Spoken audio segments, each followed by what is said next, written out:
Hi, I am Jeff Gold, and welcome to Chapter 5 of your high liability book, Conducted Electrical Weapon, Dart Firing Stun Gun. The book for this section is Florida Basic Recruit Training Program, High Liability, Volume 2, 2025-07. You must have and use this book to be successful in this class. This is a review of the textbook and is designed for you to enhance your learning while reading the textbook, the same as if you were sitting in class. I do not read the book word for word, and many times will paraphrase and explain the section. I have added extra material to the lectures to give you more knowledge of the subject to help you understand the material, the same way I have done in the classroom for over 2 decades. You should also look up any statutes, court cases, or any information your book mentions but does not specifically review. I also try to include words from the glossary at the end of the book that are related to this chapter. That is to save you time, but make sure to check for yourself also.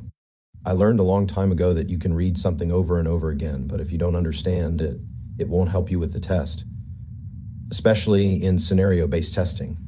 One final thing, this is a short chapter, and depending on your academy, your test may only be 25 questions or more. Because this section is usually given towards the end of the program and is only scheduled for 4 hours, many students do not take this as serious as other sections and have failed this test.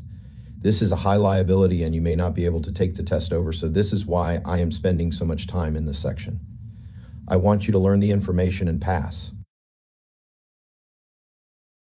Some of your course outcomes for this class will be, at the end of this class, you should be able to describe the statutory and training requirements for using a CEW, describe the use of force justification issues for using a CEW, describe the possible effects a CEW can have on the human body, indicate primary and alternative target areas and areas to avoid on a subject when using a CEW.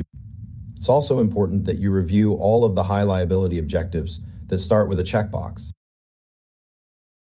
The next few slides are going to be the history of conducted electrical weapons.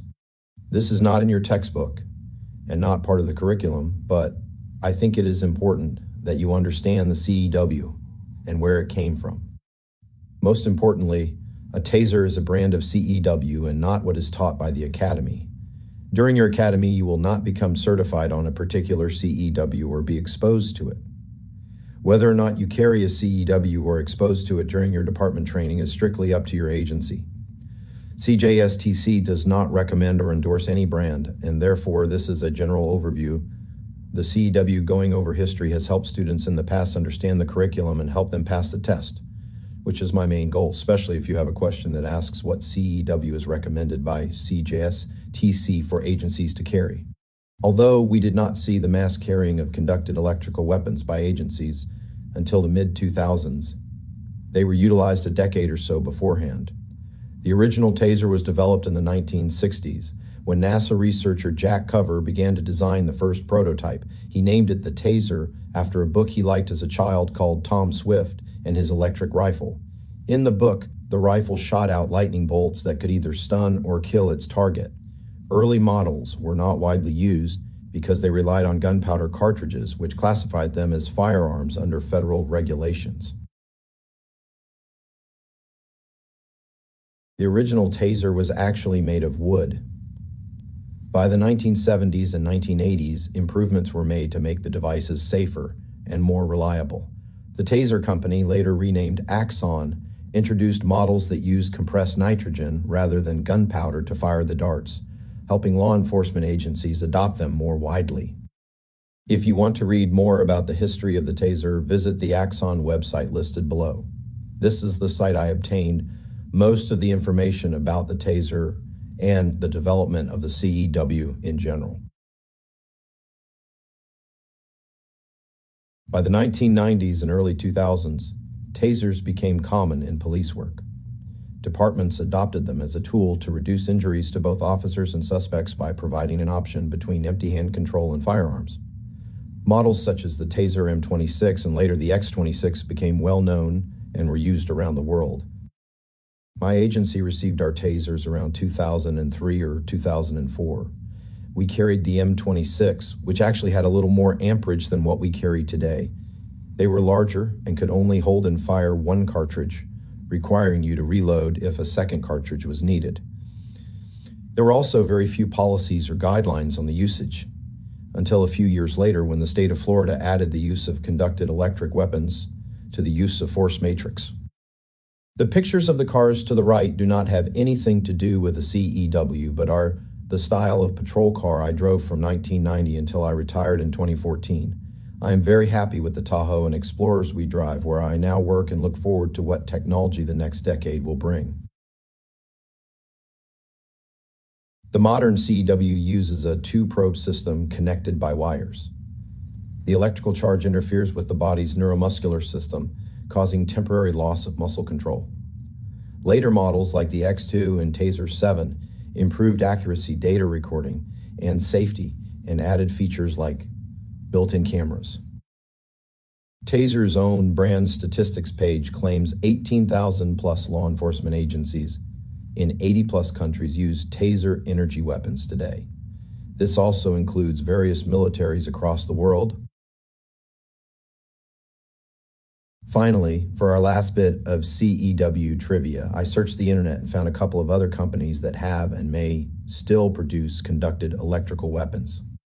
One of those companies was Carbon Arms, which produced a CEW very similar to Taser in the late 2000s and early 2010s.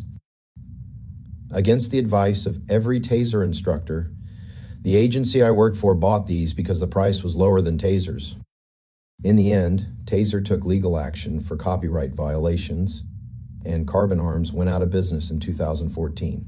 Our department was stuck with hundreds of Carbon Arms conducted electrical weapons that had to be destroyed. Personally, I never carried it and stuck with my X-26, which I had been assigned since it actually fit on our bomb robot. I never got to use it on the robot during a call, but carried it with me on patrol. Because the department did not carry Tasers at the time, I had to pay my own way through the Taser instructor course to keep my certification. The class was and still is costly, but I am glad I kept the certification up. I am not familiar with the other companies, but remember, the Florida CJSTC does not recommend any CEW brand. Hopefully, these couple of slides help you understand the history of the CEW. Remember, Taser is a brand, and finishing this section does not certify you to carry a CEW. Carrying a CEW and the training to carry that particular CEW are up to your agency. I also added this section because after multiple times I have taught this section, I am always asked, when are we getting exposed? Or does this allow us to carry a CEW? But of course, they do not say CEW, they say the brand name. In the next slides, we will again be focused on the book. Remember, I am not going to read the book to you, and there will be extra information, so absorb everything you can so you not only pass the test, but also know what you are doing when you get in the FTO program at your agency. The basics of the conducted electrical weapon. The use and effects of conducted electrical weapons have been a topic of discussion in the media, among law enforcement officers and administrators, and within the scientific and medical professions. There have been many cases in which the CEW has become a media spotlight, and there are many YouTube channels devoted to CEW use on calls. This chapter introduces you to the basics of the conducted electrical weapon, and particularly the dart-firing stun gun. The chapter also provides information on its practical use in accordance with statutory requirements. An example of one of the first CEW-related media cases was from the University of Florida Police Department.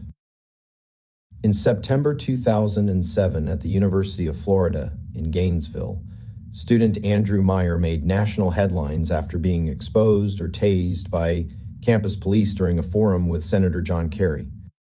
Meyer tried to ask questions after the microphone was turned off and became argumentative. When officers attempted to remove him, he resisted, yelling the now famous phrase, "Don't tase me, bro." Moments later, an officer deployed a taser as Meyer was restrained.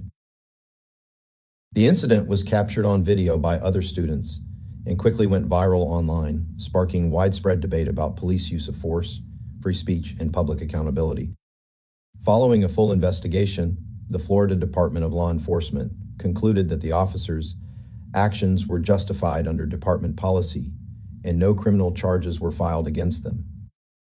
Meyer, meanwhile, was arrested and charged with resisting an officer and disturbing the peace, but those charges were later dropped after he issued a written apology to the university and agreed to complete a voluntary conduct program, plus other conditions listed on the slide.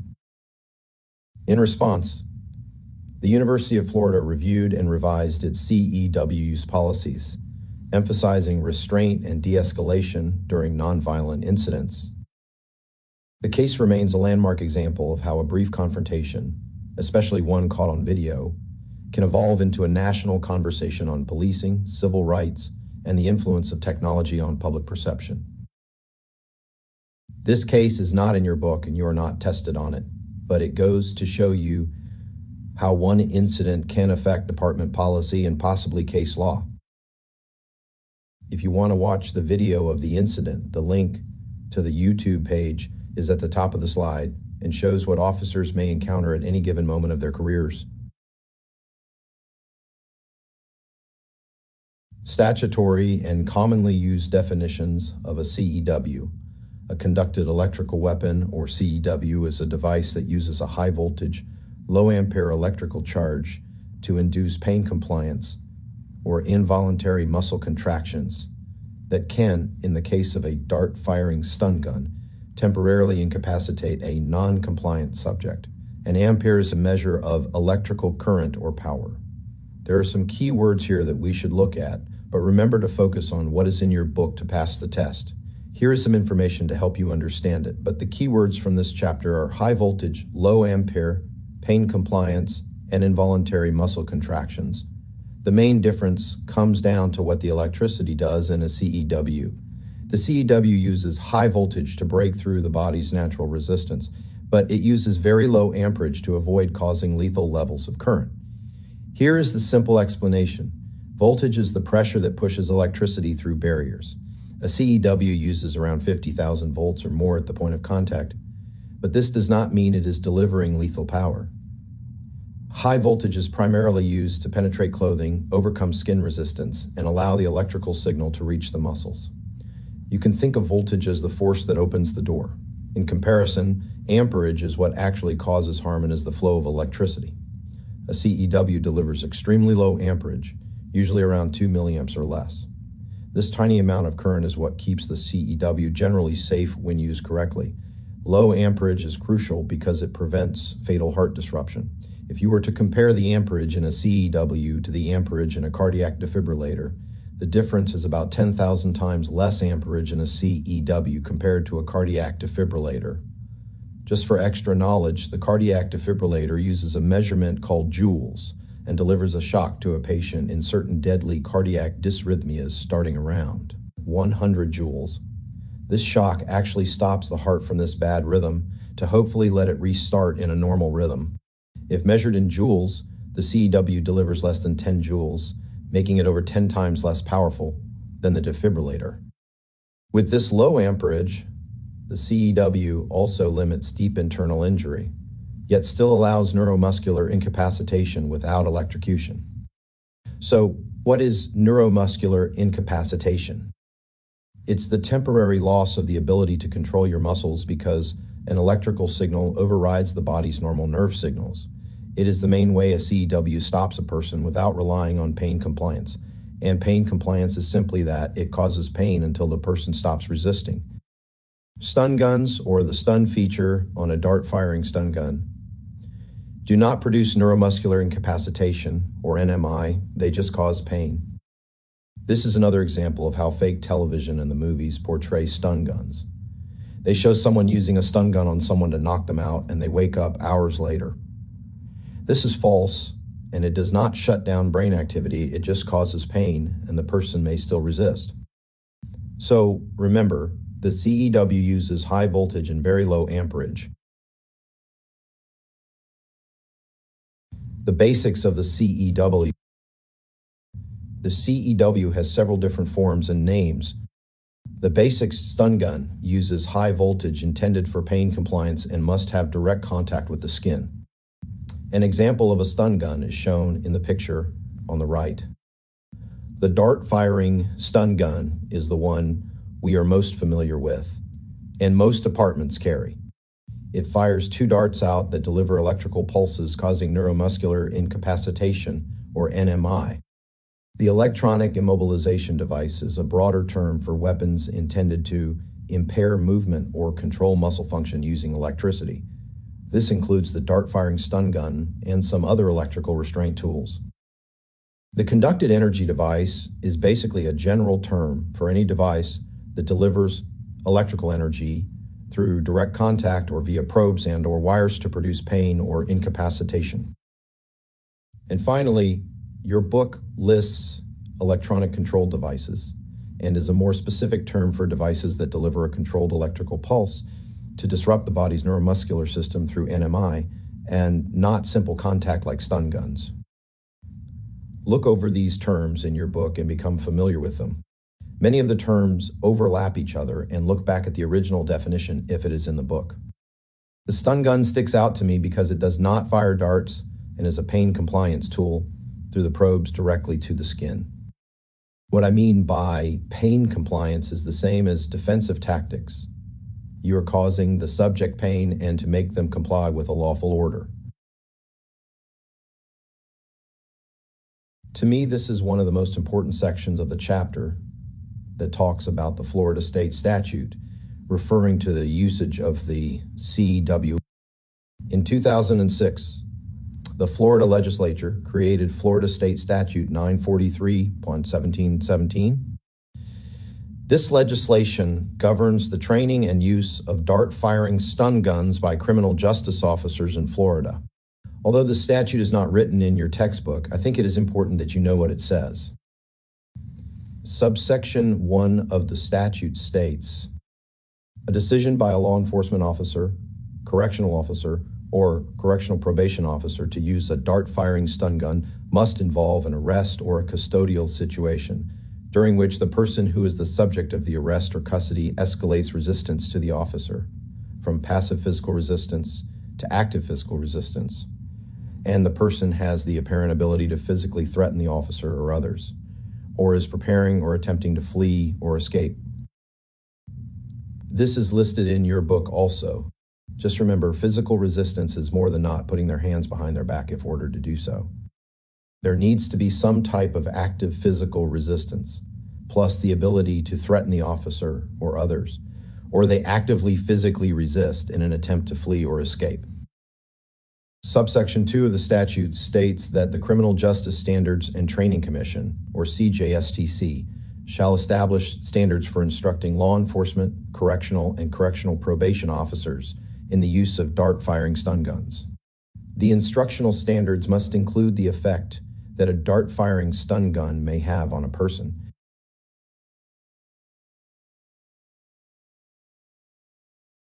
Subsection 3 states that the basic skills course required for certification as a law enforcement officer must include instruction on the use of dart-firing stun guns. The portion of the basic skills course on the use of dart-firing stun guns must be a minimum of 4 hours duration. So that is what you're getting in the Law Enforcement Academy as a recruit. Finally, subsections 4 and 5 go over that if a person was certified prior to this statute taking effect in 2006, they must take a class accepted by CJCC to use a dart-firing stun gun with their agency. And everyone must have annual training on dart-firing stun guns of at least 1 hour a year from their agencies. This can include the training from the company that the dart-firing stun gun supplies or requires, as long as it is at least 1 hour long. Just remember, the brand may require more training to perform specific tasks, but for CJSTC, the requirement is just what is listed in the Florida state statute. While the Florida statutes refer to dart-firing stun guns, most law enforcement agencies use the term conducted electrical weapon. Actually, most officers in Florida call the CEW by the brand name they carry, but that is not part of your curriculum. The textbook uses CEW to refer to all forms of stun guns, including dart-firing stun guns, and provides a general overview of how a CEW operates within the law. And again, The Criminal Justice Standards and Training Commission does not endorse any specific type or brand of CEW. One other thing, when looking up Florida state statutes, use your department-issued statute book or the official website of the Florida Legislature, Online Sunshine, to ensure you are using the correct information. Most conducted electrical weapons have basic maintenance requirements. These maintenance procedures vary depending on the manufacturer. The book only mentions keeping the device clean and dry as much as possible. If the device gets wet, turn it off and place it in a clean, dry place until it dries completely. Some of the manufacturers recommend a daily or pre-shift inspection, which could include function or spark tests, depending on their recommendations and your department policy, cartridge maintenance, which means inspecting the cartridges and checking the expiration date if there is one, checking for firmware updates and downloading data, or having a yearly inspection by an armorer for the brand you carry if available. Some CEW manufacturers do offer an armorer's course, and you can usually find that information on their website. But remember, for the purpose of the class, the main thing is to keep the device clean and dry. Sitting in your holster, it can collect dust, dirt, and whatever type of environment you go through. Wipe it down and check it according to your department policy and the manufacturer's recommendations. If it gets wet, do not carry it until it is completely dried out. This includes rain, which we have a lot of in Florida. The main thing is to make sure that if the CEW is submerged for any period of time, you place it in a safe area to dry out and then have it checked accordingly to your department policy. There have been cases in the department I worked for where the CEW was discharged in the officer's holster after being exposed to water. This was a canine deputy who tracked a suspect into a swampy area, and an hour or so afterwards, his CEW discharged without being turned on or even removed from the holster. Thankfully, he was not injured and did not complain of any exposure. He heard and felt it discharge and immediately removed it. Also, never test the device while it is still wet to see if it is functioning correctly. Store the device according to the manufacturer's recommendations and your agency's policies. Finally, avoid prolonged storage in extreme temperatures. This is common in Florida because officers who do not always carry their CEW, such as detectives, may store it in their trunks or elsewhere in the vehicle. Remember, go back through your book and concentrate on what is covered there for your test. The following slides will serve as a recap of the information from your book. Remember, don't take this section for granted and be ready for the test. The Florida statutes require law enforcement officers authorized to operate a CEW to attend a CJSTC-approved CEW course. Officers complete this training during basic recruit training or through an equivalent course offered by their employing agency. If your agency allows you to carry a CEW, they may require you to go through more agency training before you can operate a CEW. In addition, the CJSTC requires that you attend at least 1 hour of annual training on CEW use if your agency allows you to carry and use a CEW. When to use the CEW, your training, experience, and assessment of all relevant circumstances determine the appropriate and necessary use of a CEW. The statutory guidelines in Florida State Statute 943/1717 provide the minimum criteria for use of a CEW. Make sure you review Florida State statutes and case law, as well as your department policies regularly throughout your career to always be up to date on any changes. This will not only make you a better law enforcement officer, but also a more effective one. A decision to use a dart-firing stun gun must involve an arrest or a custodial situation. That is why we have emphasized the importance of learning the Florida state statutes and distinguishing between criminal and non-criminal conduct. When the subject escalates resistance from passive physical resistance to active physical resistance, and either of the following applies: Either the subject has the apparent ability to physically threaten the officer or others, or the subject is preparing or attempting to flee or escape. The criteria for using a CEW are present. Again, using a dart-firing stun gun must involve an arrest or a custodial situation where the subject escalates from passive to active physical resistance and has the apparent ability to physically threaten you or others, or the subject is attempting to flee or escape. You may also have department policies that may further restrict these guidelines, but remember what is in the book to ensure you pass the test. Here is an overview of how the CEW works. The CEW disrupts the body's communication system by generating a high voltage, low current electrical charge. In simple terms, the charge has a lot of pressure behind it, but not much intensity. Since it has a high voltage, the charge will pass through heavy clothing and skin, but it is not intense enough to damage the subject's body unless you apply it for extended periods. For example, if lightning strikes someone or they stick a finger in an electrical outlet, the electric current can maim or even kill, but in smaller doses, electricity is harmless. A low current does not injure a subject even if the voltage is high. However, a high current can injure a person even if the voltage is low. So how does the CEW work? The CEW uses electrodes or probes and an electrical charge to control a subject.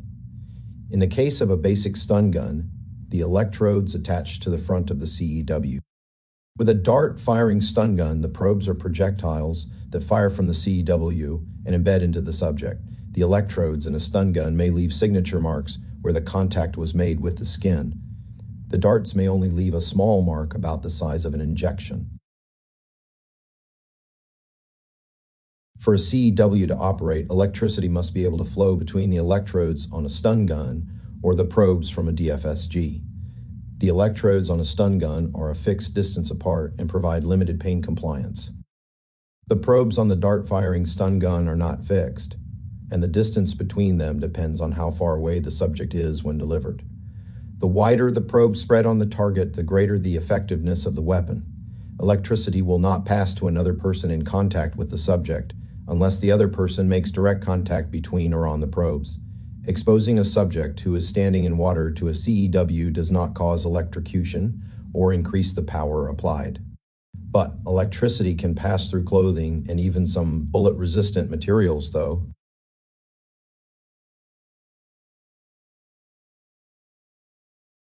How all this works is that the charge combines with the electrical signals from the subject's brain, making it very difficult for the subject to decipher any messages. The subject may have difficulty telling their muscles to move and may become confused, unbalanced, or in the case of a dart-firing stun gun, incapacitated. The current, sometimes generated with a pulse frequency, mimics the body's own electrical signals. The current will tell the subject's muscles to do a great deal of work in a short amount of time. Depending on shot placement, the subject's torso and limbs will respond in different ways, many times freezing up completely and falling to the ground.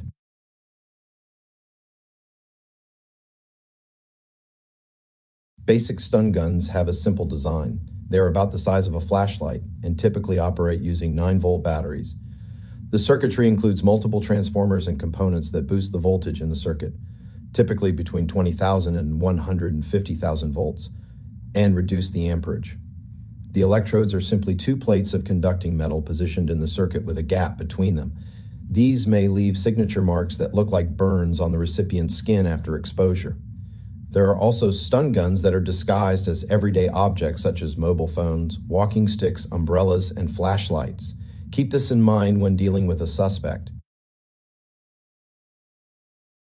The dart-firing stun gun works the same way as a basic stun gun, except the 2 charged probes are not permanently attached to the device. Instead, they are at the ends of long conductive wires attached to the gun's electrical circuit.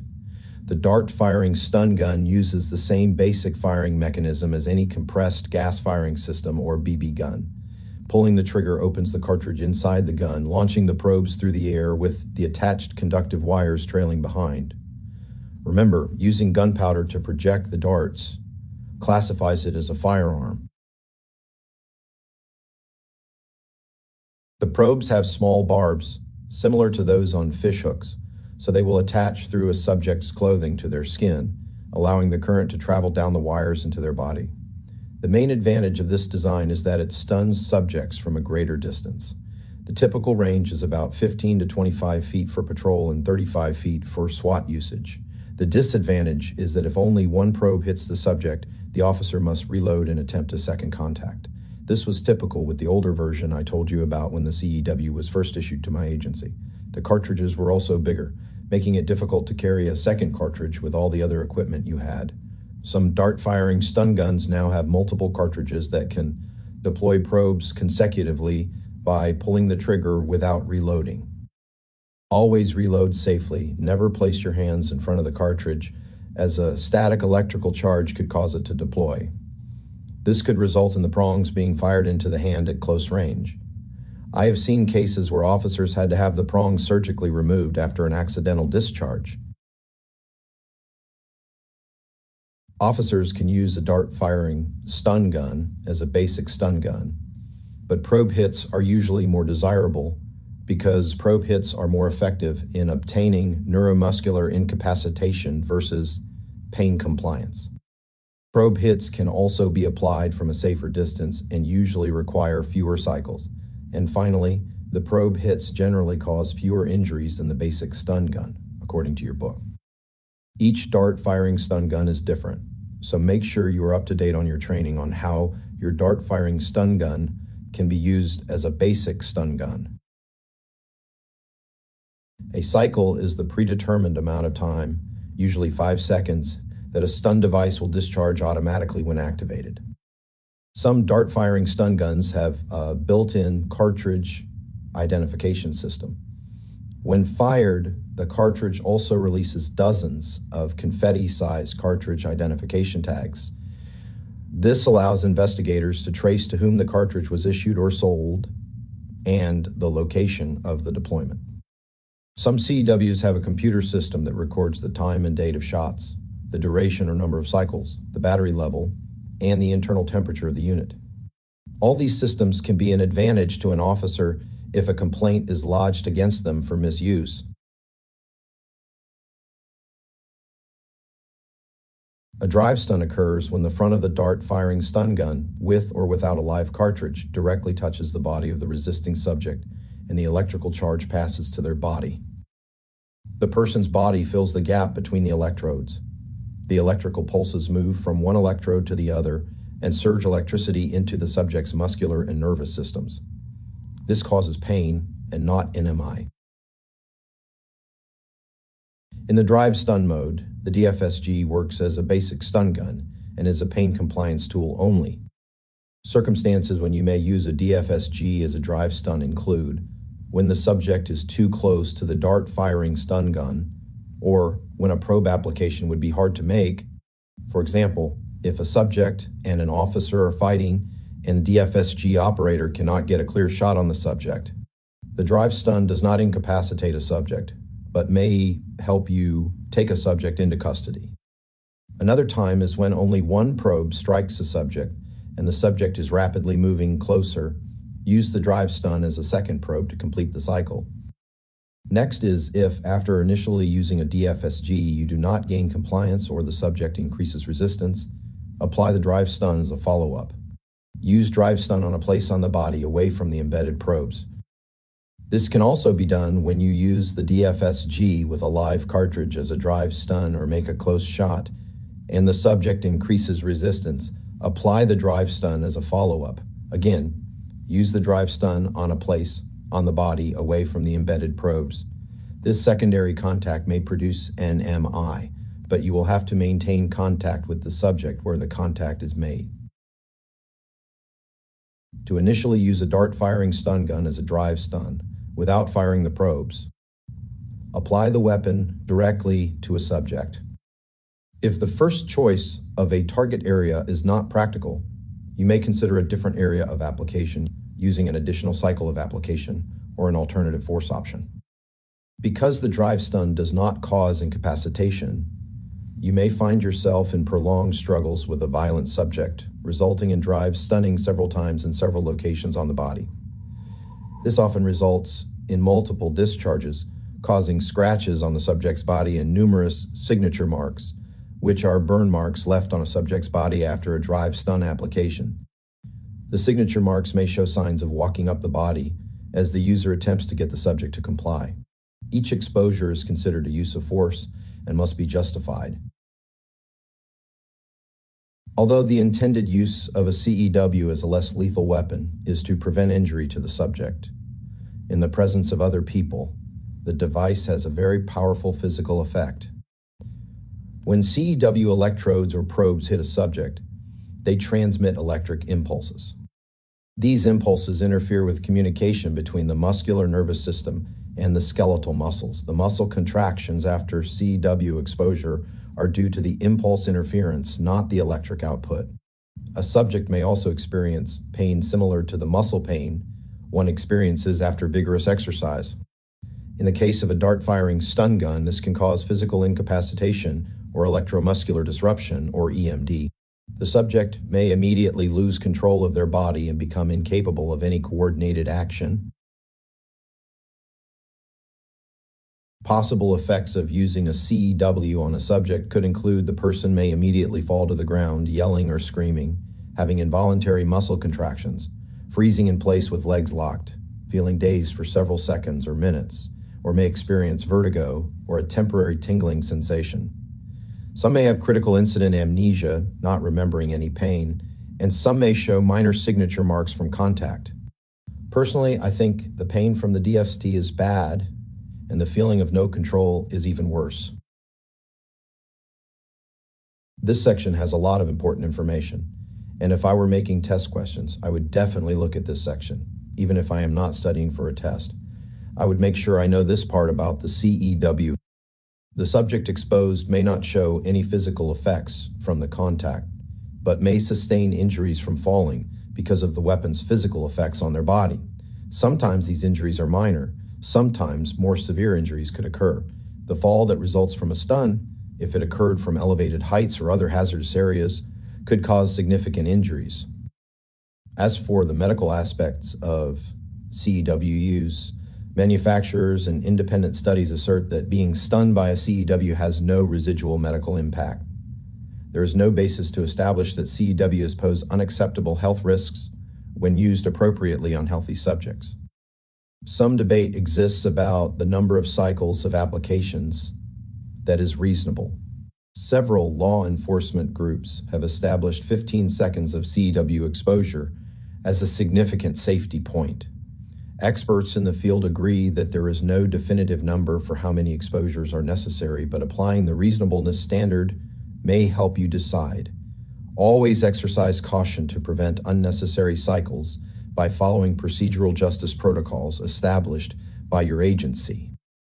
Avoid prolonged and repeated exposures. Apply only the number of cycles reasonably necessary to capture or restrain the subject. So remember some of the key points here. Experts in the field have established that 15 seconds of CEW exposure is a significant safety point, and significant injuries can occur if the subject is in elevated heights or in a hazardous area. There are several other points here, so make sure to read this carefully in your textbook. Target areas. While reviewing this slide, make sure to look at the target area silhouettes in your textbook. The green man I have posted here is just an example showing the target area for the front on the left and the rear on the right. The areas inside the yellow boxes are not recommended. Your textbook uses a lighter color to indicate areas to avoid. The primary target areas of a subject's body should be below the neck area for back shots. For front shots, the target area should be below the heart. Aim for areas with high nerve concentrations or large muscle mass, such as the abdomen, legs, inside of the thighs, back, and buttocks.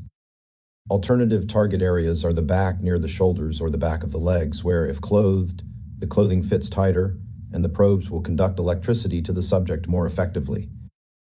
The physical positioning of a subject, the clothing they are wearing, and the way they are wearing clothing could play a big role in how effective the CEW is. It may not work at all or may stop working when the subject has loose-fitting or very thick clothing. Avoid intentionally targeting a subject's head, throat, face, breast, chest, heart area, groin, genitals, or any known pre-existing injury area when possible. These areas have a higher potential for causing injury to the subject.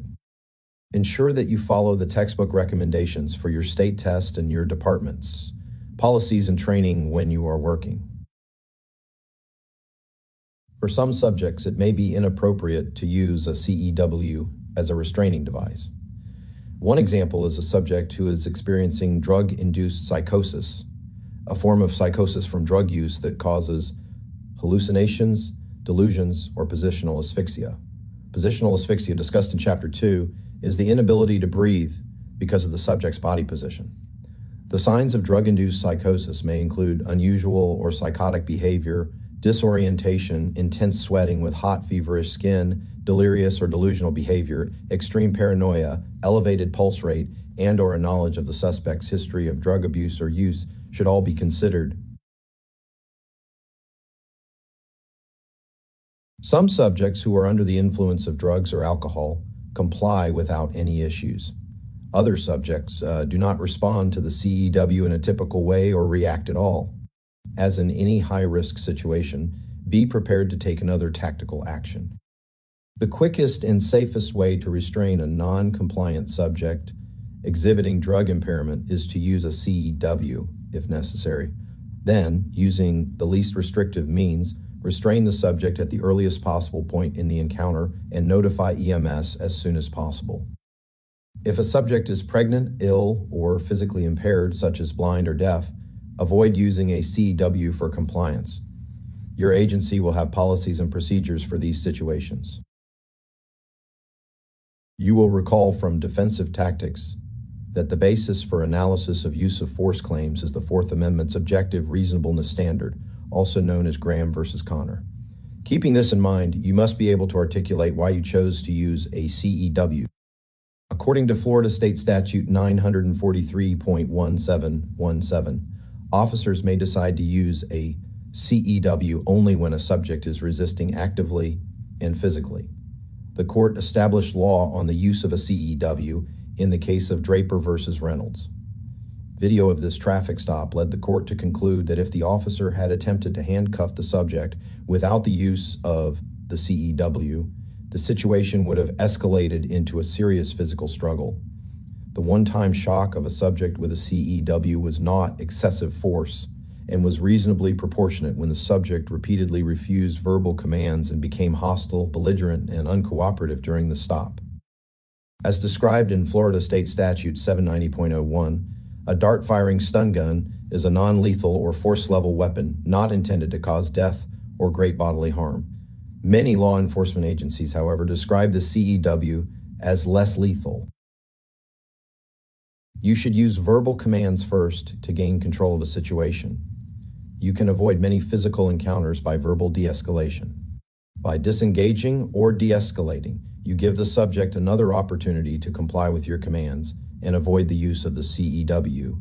If you exhaust all verbal efforts to de-escalate the situation, or if verbal commands or physical control are not feasible, the use of a CEW may be appropriate. However, you must give the subject a reasonable opportunity to comply with your directions. Warn the subject of the device's imminent use if they continue to be non-compliant and when appropriate. An example warning would be, if you don't comply, I will have to stun you. Not every situation where a subject displays an active physical resistance calls for using a CEW.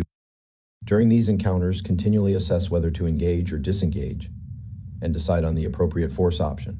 If you decide to use a CEW, expect to articulate in court that, based on training, experience, and assessment of the circumstances, the use of the device was the best force option for the situation. You must not use a CEW for verbal defiance, belligerence, punishment, or horseplay. Do not use it for any other use except your lawful duties. Officers in Florida have been disciplined for arcing their CEW in public without a lawful need to. Also, do not expose someone to a CEW either with the drive stun or darts, even if they ask you to do so. Do not use a CEW to coerce a subject to give statements or perform an illegal act. Using a CEW in a disciplinary manner without lawful authority may violate a subject's civil rights. You and your agency may be liable for injuries to the subject. Using a CEW is not a substitute for using a firearm when the situation requires lethal force. This does not exclude CEW use in place of a firearm when you have the time, reasonable cover, and a backup officer. Once making the decision to use a CEW, consider a number of tactical factors. What is the most effective area of the body to target? What is the physical environment around the subject? Are there officer safety concerns or danger to the subject or nearby public?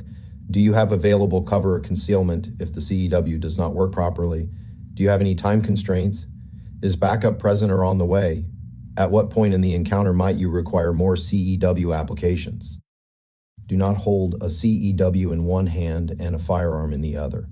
See more information about sympathetic muscle reactions to avoid accidental discharges. Remember, a CEW does not always work on every person.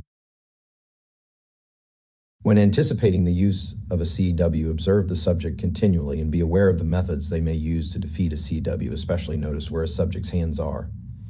Experienced subjects have been known to rapidly move their hands in blocking moves to entangle the wires of a CEW to avoid contact with them. Consider a number of safety factors before using a CEW. For instance, if you encounter a subject in an elevated location, such as on a ledge or in a stairwell, and you fire a CEW, the subject may fall and be injured. If a subject is operating a vehicle or machinery, they could lose control and endanger others. A subject could drown when hit with a CEW if they are in or near water.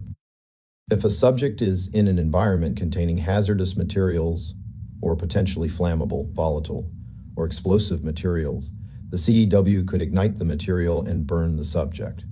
If you use OC spray on a subject, the CEW could set the subject on fire. There are many videos on YouTube showing CEW exposures, including several involving flammable liquids. I will post some of these links for you to watch. Follow your agency policies and procedures regarding using OC sprays and the CEW. Using backup. Try to have at least one backup officer present to handcuff the subject after you gain compliance. You will be operating the CEW while the backup officer moves in and secures the subject. While the cycle is active, the backup officer may not be able to manipulate the subject's arms or legs to handcuff them. At this point, the person is usually no longer trying to resist and wants to comply, but has little or no muscular control and may appear to be resisting. As a safety precaution, the backup officer should be aware of the subject's potential uncontrollable overreaction in these situations. Based on your training and agency policies, consider removing the probes once all signs of resistance have disappeared. Treat removed probes as biohazard sharps. You have a duty to render first aid after using a CEW when you know or it is evident that the person detained or in custody is injured or requires medical attention. Provide first aid or seek additional medical assistance when it is reasonable, based on the totality of the circumstances and without jeopardizing your health or safety. If there is excessive bleeding, get immediate medical attention for the subject. Look for and treat any possible secondary injuries and seek medical attention if required. Trained medical professionals should remove all deeply embedded probes or probes that penetrate sensitive tissue areas such as the neck, face, groin, and breast. Monitor anyone in custody who has been subjected to CEW use, even if the subject is receiving medical care. Penetration to the eye shall be treated as a true emergency, and treatment should be the same as an impaled object in the eye. See emergency medical assistance immediately. Your agency will require prompt and accurate reporting of the decision to use a CEW, including an explanation of each use and cycle of application. Always prepare clear and complete reports. Specific report forms and requirements vary by agency and may include the subject's threats, behaviors, and actions, each trigger pull or cycle, each mode of use, each injury or allegation of injury, your justification for using a CEW, your justification for each mode used, the medical status and condition of the subject, and an accurate timetable for the events of the entire incident if possible. Be familiar with updated department policies, procedures, and case law regarding the use of the CEW. Be aware of current trends that subjects may try to use when threatened with a CEW, for example. Some people now keep objects or shields under their clothing, such as layers of paper or other items, in case they encounter a law enforcement officer. As a result, the use of a CEW is ineffective. Another trend is a subject stop, drop, and roll drill to pull out darts. If a subject begins to roll, close the distance, move with the subject, and keep sufficient slack in the wire to maintain electrical contact. Subjects may wait for the cycle to stop, then remove the darts and possibly run away. Be prepared to close in and use a drive stun or transition to another force option to prevent the subject from escaping. In Florida, a person may lawfully carry a CEW openly or concealed without a permit. The CEW must be less lethal and designed solely for defensive purposes. The person must be carrying the CEW for use as lawful self-defense. This is the conclusion of this chapter. And remember, this is a very important section, and do not take the test lightly. Read the book independently of watching this review. The slides are not exactly the same as the book, so review the book in depth. Instructors do not know the contents of the Academy or state tests, so make sure you are prepared. Subscribe to this channel and like the videos so you see more reviews as they come out.